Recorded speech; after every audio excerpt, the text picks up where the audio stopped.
Азыр мына апалар жолдан чыгып атып, азыр барат дүкөнгө кирет. Неге? Үйгө барса небере киргизбейт, таттып алып алайын деп 100 сом, 200 сомго эмне болобуз, таттып алып, анан кийин канттарды алып бирден беребиз. Ошо 100 сом, 200 сомго китеп сатып бере алдык бейбичи? Иман турасында, адеп турасында, илим, билим турасында китеп окуган адам өсөт экен. Китеп окуган адам өнүгөт экен. Китеп окуган адам туура максат кое алат экен. Китеп окуган адам ыймандуу болот экен.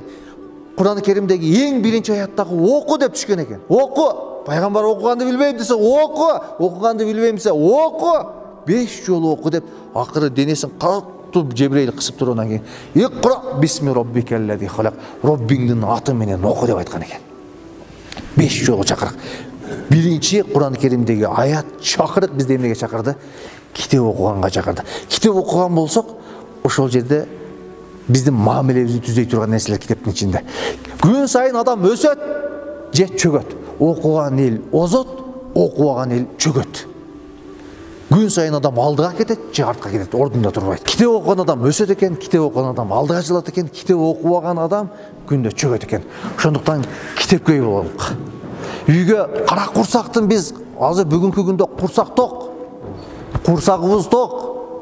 Бирок көөдөнүбүз ач. Жаштарыбыздын курсагы ток, кийими бар, бирок көөдөн ачка, бул жер ачка, ыйманга ачка. Адеп бул жер ачка балдардын. Ошондуктан зөөкүрлүк, ошондуктан жамандыктар болуп атат. Бүгүн ачкалыктан эмес, курсак ток, ошондон улам жырткычтык пайда болду. Эгерде өнүгөбүз десек, өсөбүз десек, келиңиздер, улуулар биз китепке бололук. Апалар олтурасыздар. Бүгүн барып небереңизге бергел балам. Небереңиз чакырып, бүгүн сага бир жумак айтып берем деп. Китептен бир бетти окуп берип койсоңуз, эртеге небереңиз сизди телефон чукутпайт. Телевизор көрсөтпөйт. Апа, чоңене, тайне, мага жумак айтып бериң, кече жумак айтып берем дегенсиз деп, сиздин кулагыңызды койбойт, жаныңызды койбойт. Балаңызды шутуп айтсаңыз, эртеге сизди телефон чукутпайт, ушак кууштурбайт, телевизор көрсөтпөйт. Сизге балаңыз келип алып эмне дейт? Келиңиз, китеп окуп берем дегенсиз. Кече китеп окуп берем дегенсиз, кече жумак айтып берем дегенсиз, жумак айтып бересиз деп жаныңызды койбойт. Келиңиздер, биз китепке бололук, биз үлгү бололук. Эгерде өзүңүз окуй албасаңыз, жок дегенде үйдө китеп турсун. Жок дегенде балдардын астында китеп турсун. Бала аяка, бияка, тияка ойногондо китепти ачып калап карабай турган бир үйдө китеп болсун. Ыйман дейбиз, ыйманга караштуу бир китептер болсун. Өнүгө турган, адамды өстүрө турган, адамдын ан сезимин өзгөртө турган бир китептер үйдө туруш керек да.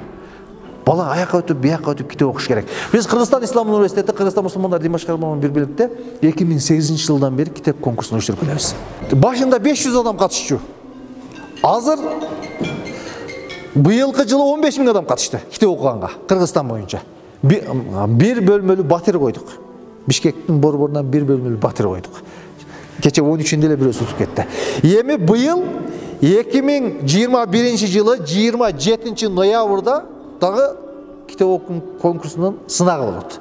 Азыр рекламасы кетти. 3 китептен китеп окуу конкурсун жарыяладык. Биринчиси Ыйман бутактары деген китеп, экинчиси Бакыт ордосу деген китеп. Ошол үй бүлөгө тийиштүү, үчүнчүсү Өчпөс өмүр деп Абдышкүр Нарматовдун пайгамбардын өмүр баяны. Ушул 3 китептен китеп окуу конкурсун жарыяладык. Алдыга 2 бөлмөлүү батир койдук. Борбор калабыздан 2 бөлмөлүү батир. 30 000 40 000 долларлык 2 бөлмөлүү батир. Элибиз китепке болсо экен. Бул бизди эми негизги максатыбыз батир эмес, негизги максат сыйлык эмес, бирок ушу элибиз китепке болсо экен, элибиз ушу алдыга карап жылса экен, элибиз өнүксө экен деген таризде коюп атабыз. Батир андан кийин экинчи орунга 50 000 сом, 30 000 сом, 40 000 сом, 20 000 сом бүт ушундай бир 10-15 орунга чейин эмне бар? Баалуу акчалай сыйлыктар бар. Келиңиздер, китепке бололук. Жаныбызда коло коңшулар, тууган уруктар, кыздарыбыз, балдарыбыз, неберелерибиз, чеберелерибиз китеп окусун. Кыргызстанда мол кече келатып сүйлөшүп келатабыз. Карасак бу жактан бүт акылмандар, даанышмандар, китеп жазармандардын бүт Кочкордон экен.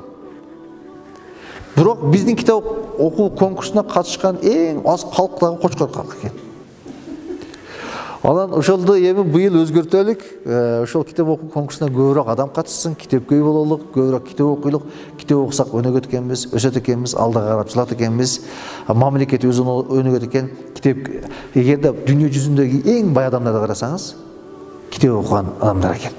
Дүйнөдөгү эң максаты бийик койгон эрки күчтүү адамдарды карасаңыз китеп көй адамдар экен. Китеп бизди өнүктүрөт, китеп бизди өстүрөт. Ошондуктан барыңыздарды китеп окууга чакырып кетем. Өнүгөлүк, өсөлүк, бар болуңуздар, бай болуңуздар.